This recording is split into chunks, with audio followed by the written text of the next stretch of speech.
When Dr. Cheong was a little girl, Singapore was a vastly different city.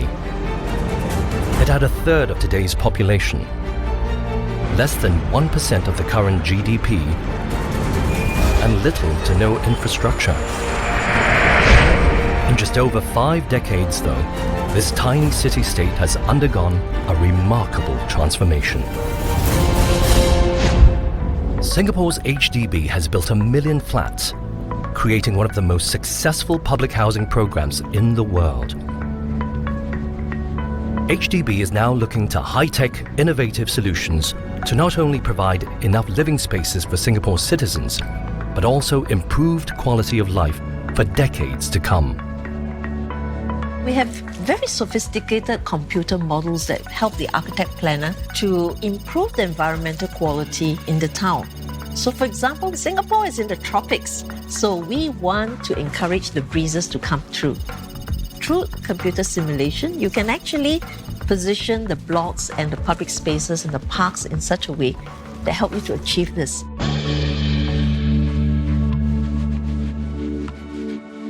Singapore does very long-term comprehensive planning, and that is very important. You are looking at the development of Singapore 40 years ahead of time. And this is important because it ensures that we have sufficient land safeguarded to meet all our development needs. Singapore is planning decades ahead. In such a land-scarce nation, the question is often not what to build, but where to build.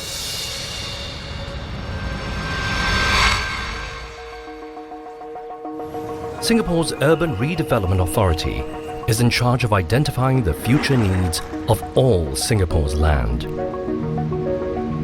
It's the kind of challenge that draws in the adventurous and the curious. I'm very much an urban person. The city is close to my heart, and even more so having worked in detail on the plans over the last 20 over years. For Andrew and the URA, sometimes that work means creating land from nothing, a process known as land reclamation. Since independence in 1965, Singapore has used reclamation to increase its land mass by about 23%.